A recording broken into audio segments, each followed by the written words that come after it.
Okay, so as a beginner, there are certain aspects of equipment you'll definitely need. Right. Let's start at the kind of the basics. You'll need a suit, whatever happens. So you've got, I mean, I started with this sort of suit, which is actually just So it's like a jacket? Just a jacket, a very basic jacket, which ties up at the bottom. Okay. All right. Yeah. Yeah, now you can get it elasticated or you can get it on a tie pull. I started with a tie pull, made a mistake of not tying up once, and you get a rather sore belly for the pain of doing okay, that. so they all went up inside the jacket. Yes. Now, not everyone's going to do that, so don't worry about it, but people like me will. So I actually progressed from that to more like a suit. So, you know, a lot longer one, it covers down, right down to your ankles. So like full overalls, basically. Exactly. Then you have no worry. You have no worry about that. So really that comes down to personal preference as to what you know, how you want to work with the bees. I mean, for speed, you use a jacket because it's a lot easier, a lot quicker. Rather than stepping into everything. And it's a lot cooler as well. And is the hood bit, I mean, they're different. Is that any reason for that, or is just completely different? A lot of it comes down to personal preference. This is kind of rather traditional with a round, and it does keep the bees a little bit away from your face. Right. These, so-called the sheriff suit is what they're called. The sheriff design is such that you actually a lot closer to the bees. So some people don't like it too much. Because you can hear it more. And yeah. Right. But these tend to be kind of picking up a little bit more steam now. They seem to be used a lot more. I use this sort of style now. I prefer it to this. It feels a little bit more real for me. Right. But you have an option. There's no great advantage or disadvantage to all. It's just this seems to be a little bit more kind of fashionable now. This is a little bit more traditional. So. Yeah, Miss Marple type thing. Yeah, absolutely, exactly that. But so really, you've got your choice. You can your jackets. You've got your full suits. You've got your round. You've got colour. Your, make any difference? Again, very traditional. There seems to be a move now towards slightly more colourful. Bee suits. I mean, you can get them in. This is like a khaki colour. You can get them in mushroom. Get them in lilac. Really colourful. Mushroom or pink. Pink and powder blue. I've heard. So it has no bearing. I mean, there is certain kind of semblances of bright. Is very, very bright. It can attract the insects a little bit. Slightly muted colours. It is a little bit easier. So, I mean, again, personal preference a little bit more. The other two kind of core products I would come on to, which you'll see every beekeeper suit, this funny little object. I have to say, it looks like something that I'll be digging buttercups out of me paving with. Yeah, I've never tried it, but it's exactly that. So a hive tool and a smoker, they're the two other core products. But the hive tool is like your friend. I mean, if you're going to go into a hive, this is what you need. It's got various kind of designs. This is a rather standard one. You've also got one which is called a J-shaped tool, which hasn't got this funny little edge on it. But really, in essence, it's used to open up the hive and manipulate the frames. Right. Because the bees will go in and they will glue everything down. They want to keep... Right, so things won't just slide out easily? No, not at all. And, you know, I mean, you can go in there and you can break it all off, but the bees are going to know about it. You know, all the vibrations and the banging and everything, they're going to know. Not a good move. No, so this is all really about trying to very gently manipulate and coerce the frames out. And because they've been stuck down, the bees want to keep everything wind tight and water tight, which is where propolis comes in, which is like bee glue, basically, in a nutshell. So you use this to move them around, you'll use this to hook in and underneath so you can lift it all up. Nice and easily. Absolutely. And right. It's a nice bright colour. Yeah, I went for the brightest one possible because I tend to drop mine quite a lot. So really bright colour, if it gets hidden in the grass, you'll find it easily. Okay, so that's the hive tool. Now the next kind of friend of yours while you're tending the bees is a smoker. Right. I mean, generally this is kind of like the archetypal sign of being a beekeeper is having your smoker lit, and it's lovely, and it really is lovely on a nice day to have your smoker lit and all the smoke coming out. But really, I mean, the idea of this is to use a certain sort of fuel, which you will put into the smoker, get it lit, the smoke will come out, and basically you will always smoke a hive before you go into it. Right, and before you do any work to it. Yeah, exactly, because what it will make the bees kind of assume is that their hive, rather cruelly, is on fire. So they will rush back into their hive rather than coming out to attack you, and will go in and gorge themselves on honey, basically, because they want to get out of the hive. If it's on fire, they want to get out. So that is what your smoker will do. So that just makes them a bit more sedate. They're too busy doing something else rather than worrying about what you're doing. Yeah, exactly that. I mean, it doesn't matter if you're beekeeping in the UK with a smoker or in Africa with burnt cow dung, and that's what they'll use out in Africa. It's the same method. Right. Calms the bees down, makes them kind of concentrate on something else other than, crikey, there's someone going into my hive. Okay.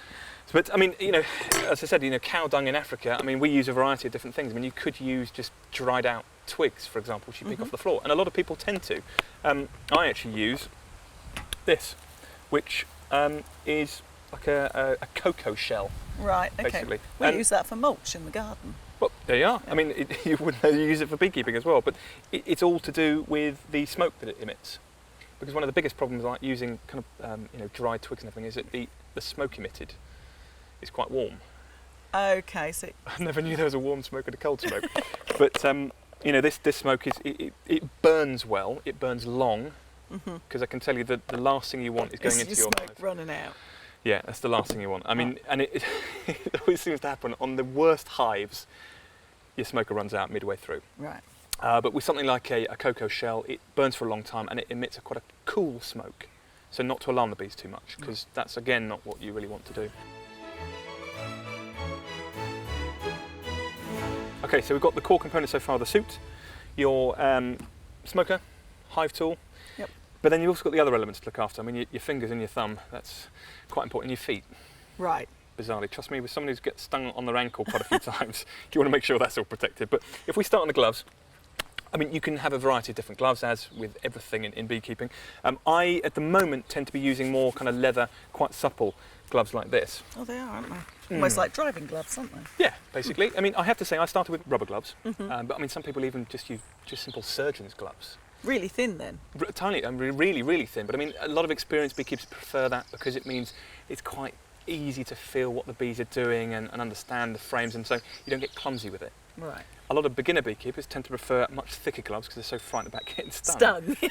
I'm with them there. Yeah, and I am. I mean, I have a feisty hive, and so, I knew that I'm going to get kind of stung quite a lot. So this actually does stop a sting. Right. So that's why I prefer to go to these. But, I mean, I've mentioned that I get stung quite a lot on the ankle, so, the traditional welly boot, however fetching it is, also goes a long way. Right. So you need to be tucking your trousers inside the wellies. Yeah, I mean, some people just, use regular trainers and tuck it in. But you get these certain bees, you've got like these guard bees and house bees and every sort of bee in the hive. You also get what we call ankle biters.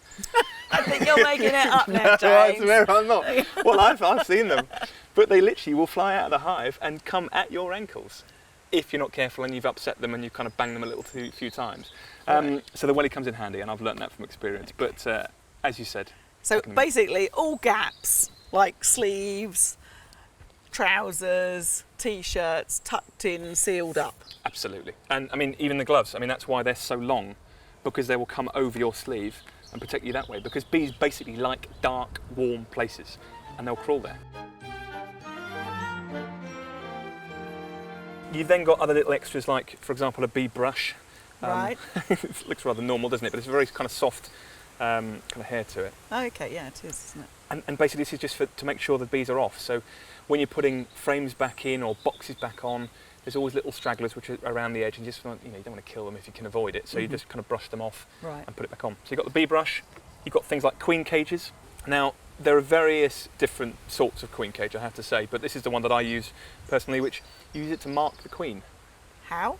Well, you basically guide her in here, you kind of, hurry her along, get into the spit, and you just use this little plunger very carefully to push her up into it, trap her into this little kind of, matrix, I suppose, get a marker pen, and just dab her abdomen. Oh, so she gets like a little crisscrossy on her. Exactly. Well, no, it's literally just a little ball, spot. and it just helps you to identify her Okay. into the hive. But there are various different sorts, but you've got to be very careful. So as a beginner, you don't necessarily need this, but then there are other things like drawing pins you might want as well, just to mark out where the queen was, and little things like that, but not a necessity. But one bit of advice is, if you start, is get a bee box to put everything in. Is that just a normal box that you can lid on it? Literally that. So you can take it to the hives, because Okay. the worst thing is that when you get there and you're running out of fuel, for example, backup fuel and all this lot, so it's always worthwhile. So that's the sort of equipment you'd need just to run a regular inspection. Then you've got to think about other equipment, like for honey extraction, for example, where you can either buy it yourself. You can buy honey extractors, decapping knives, you name it. You would be surprised at the amount of kit you can get, but just hire it from your local station is one way of doing it. It's very, very cheap to do. To keep the costs down. Exactly. And then probably one of the largest expenses you've got to kind of think about is your hive. The bees need somewhere to live. Yeah, I'd forgotten about that bit with all the others. Yeah, and there's quite a variety of them, believe me. So, you know, it's probably best not to kind of discuss it here. It's probably best to see them in person because there's quite a lot of difference between each of them, really. And also to discuss where your hive should live. You know, some people just think they can plonk it outside the back door. It doesn't really work like that, I'm afraid. So we'll go and discuss that at the same time, shall we?